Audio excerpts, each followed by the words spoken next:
So cultures relate to a system of shared values and beliefs, and cultures basically make us act or value anything that we can. And I want you to know that the implicit leadership theory is not only about the leader, but it's also reflected into their followers' expectations as well as the raw ability of leading. So it's two parts. And somehow, most of the people that talk about leadership, they talk only about the leader. And they talk only about the skills, the competencies, and it becomes kind of cold for me. You know, maybe I come from a culture that is very warm. You know, I feel that it's a kind of cold, and I can't deal with anything that's not fuzzy and emotional. Even when we used to do international marketing, I used to tell them, you know what, I don't like that corporate page that is cold. I want something fuzzy that will create that emotional engagement with people. And that's the only thing that works with human beings. So it defines the business and anything that we do. Culture forms the values, creates attitudes, and also influences the behavior. If we want to know the simple term, what a culture means, it's the lens that we see the world through it. But what we forget is that other people have different lenses. And other people have lenses too, that see the world depending on whatever they have. And that's what we always forget. Again, it's about ethnocentricity and about just looking about ourselves. That's why emotional intelligence becomes very important, because we're not only aware of ourselves, but of other people as well. What culture is not right or wrong? There is nothing called, you're wrong, I'm right, I'm wrong. There is nothing called like that. It's just different. It's not weird. A culture that's different is not weird, it's just different. That's about it. And it's about individual behavior, meaning you cannot put people together. You know what I mean? I hear a lot of places like I go sometimes, people look even at me and they say, oh, you must have voted for Obama. Oh, you speak English well. You know, and they think they are actually giving me a compliment. You know, so they just like, and people actually, but believe it or not, I take it as a compliment because I know they're coming from a good place. But some other people will feel offended by that. So we need to, put, again, empathy, put ourselves in other people's shoes.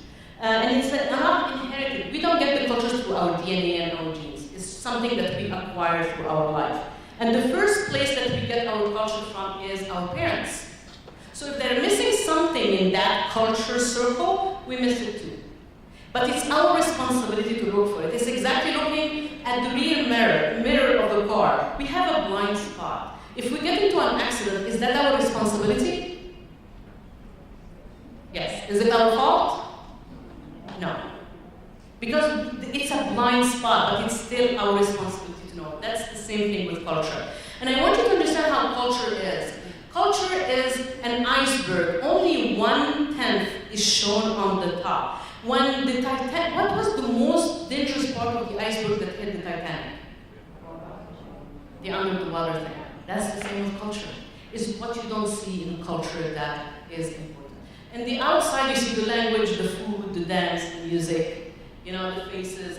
But inside is how they deal with pain, how they deal with pride, how they deal with religion, how they deal with spirituality, how they deal with the past, present, or future. It's about how they deal with time, how they communicate together, and that's the most important part of it. The scientist that I'm discussing today, his name is Gert Hofstede, and he's a Dutch anthropologist, and he said that the culture is the software of the brain. Consider it your Windows. You know, Windows on a computer, consider it your Windows. Organizational culture, when the old adage that used to say that emotions don't have a place of work is a myth. Because it's all about emotions, about emotional engagement with people. When the old leaders used to talk about numbers and quotas and revenues, though it's very critical to the survival of any organization, but also we need to think about the people that produce these quotas, the people that produce these figures, the people that produce this product. We need to think about them as human beings. And we need to find that balance. Again, if we don't care about them, they're not going to care about where they are and they can become disengaged. So followers want an emotional connection because as human beings, we all want to feel needed. We all want to be part of something bigger. We all want to feel that we are important, that we belong. And if we don't get that at work, where we work, we will definitely become disengaged. So we can either just basically be like sleepwalking during the day and get a paycheck at the end of the month, and that's it without productivity. So we need to start thinking about that as leaders. So when we talk about culture, what comes to your mind? Do you think it's only food, habits, religious, languages? Yes, it's all that, but it's also about managing our prejudice. No matter who we are, no matter how open-minded we are, we still have some prejudice. So we need to find out what are these prejudices are and deal with it to make it up to the surface. So global mindset basically understands that there are cultural differences, that we need to deal with them. And cross-cultural competence is a competence, is being comfortable in an uncomfortable setting, and it's okay. We just need to ask. Just ask in a respectful way, and people will lead you. So where do prejudice come from? First impressions? First impressions. Appearances. First impressions, and believe it or not, appearances can cause our first impression. And believe it or not, we stopped having first impressions since we were 12 years old. So our prejudice is actually a gut reaction to a memory or someone that we have in our subconscious. Because it looks like someone that was our neighbor that we didn't like, or it looks like someone that was in a movie on TV. So we have a gut reaction to these people and not necessarily to the people in front of you. So we need to remember that about prejudice. Prejudice is an attitude. Discrimination becomes a behavior. Stereotyping is basically judging people in the wrong way. And a lot of people are stereotyped. And it's not fair for either the person that stereotypes or the people that are stereotyped. So in order for us to overcome our prejudice and bias, it's first to realize what are our bias, prejudice, and stereotype. We need to stop assuming and judging. Because when we assume, we create a mistake right there and then. Because we can never know where these people are coming from.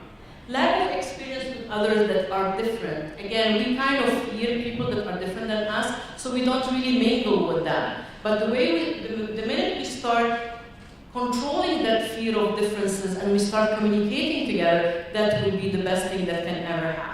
And then communication in conflicts. People, when they get into conflict, they just stop. And they start judging people based on that, rather than, we saw this morning the communication, it could be a win-win if we just communicate with each other the proper way and deal with each other as a human being. Just a simple human being. And it puzzles me all the time. It's like, why is it difficult for people to understand that people are just people? This is so much basic, that people are just human beings that to deal together.